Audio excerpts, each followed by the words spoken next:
Psalms 33:6. It says, by the word of the Lord the heavens were made, their starry host by the breath of his mouth. I've often used that scripture a lot when I teach. I've taught my kids that scripture, and it's a scripture that reminds me in times of hard times, when things are rough, that I serve a God that says, and the sun was created. I needed to see that moon that night. I needed to see that moon. Like Lauren said, it was a little bit of a crescent shape. I call it a fingernail. And it was so cool because it was so low in the sky. When Lauren pointed it out to me, Caleb and Lauren and I were just amazed at this moment. And it was so low and over top of our house, and it gave Lauren what she needed to hear. But for me, it was almost like a hand of a fingernail of a hand. And it was God's way of saying to me, I have her in my hand, and I have my hand on your home. The funny part about all that was Patrick was driving. And he says to us, hey guys, look at that cool moon. And we looked at him and I'm like, dude, you're in way over your head right now. Normally you're the smartest man in the room, but not right now. Your words have been overwhelming, and your posts have been a much-needed strength. I want to share a comment on a post. I don't do social media. I'm not good at it. I don't understand it. My wife was the one who did that, and now I have to learn how to do that because you guys need to know what's going on with us. And I didn't know that when you changed your profile picture, which I did for the first time in 15 years, to this picture you see on the screen right here, I didn't know that people can comment when you change your profile picture. But the other morning, a very good friend of mine, I was having coffee, and Tim Davis called. We had a conversation, a very good friend of mine, and we cried and we talked. And he's a incredible man. Tim, you're here? Yeah, there he is. Tim made this comment on my post. He said, Phillip, you know that I love you and your sweet family, as we talked yesterday. I also know that this is an unimaginable time in your life, and we continue to mourn and pray for you and your family. With that being said,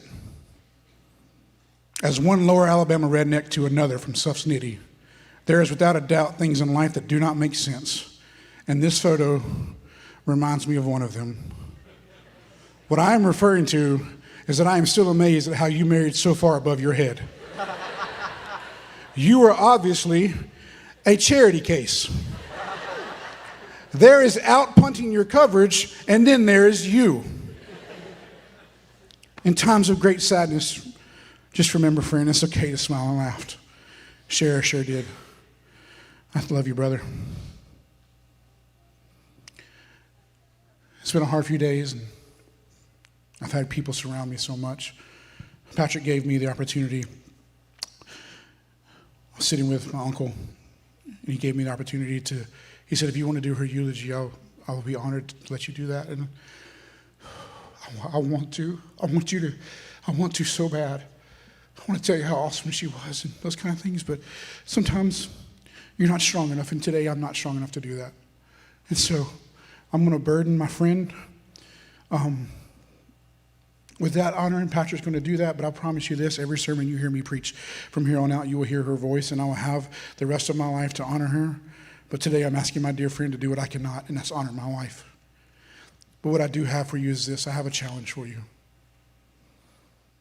My son did such an incredible job of thanking you for your support. My daughter gave an incredible testimony of hope of where my wife is and what it's done in her life. But here's what I want to do for you. I want to challenge you. Because here's the problem. We have a Chera-sized hole in the world now. If you know my wife, you know her. Like if you know, you know. If you know, you know. There's a need for Chera-Shaped in the world today.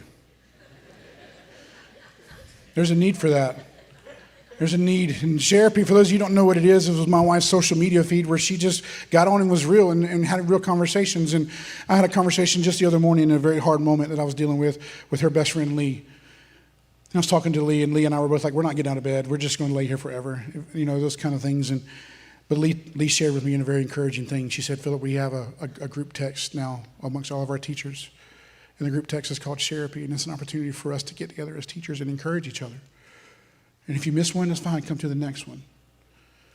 That's a hole that needs to be filled. You need Chera-Shaped in your life. You got to be the Chera-Shaped for that. You need Dr. Pepper in your life. I swear she kept him alive. She kept Dr. Pepper in business. But what I mean by that is you need to be real with each other. She would share her funny videos, and she would share her social media feeds with kids picking their noses and those kind of things. But it was an opportunity for her to bring her realness and her love and her laughter to your life. You need to make inappropriate jokes. For example,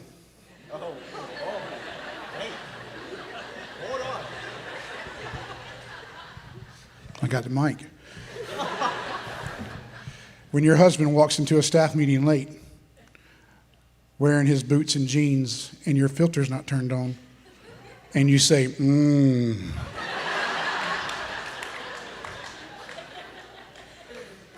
Ladies, be real with your husbands. Husbands, be real with your wives. Tell each other you love her every day. There's a share-sized hole in the world today. I can't feel that. Look around this room. Look around this room. There's no way that I can do this. This is the result of one person and her impact and what she's done. So I can't do this. So my challenge for you today as we honor my wife today is that it's up to me. It's up to you and you and you and you to have some Chera-Shaped, to have some Diet Dr. Pepper, to crack the jokes, be real, and love the way that she loved.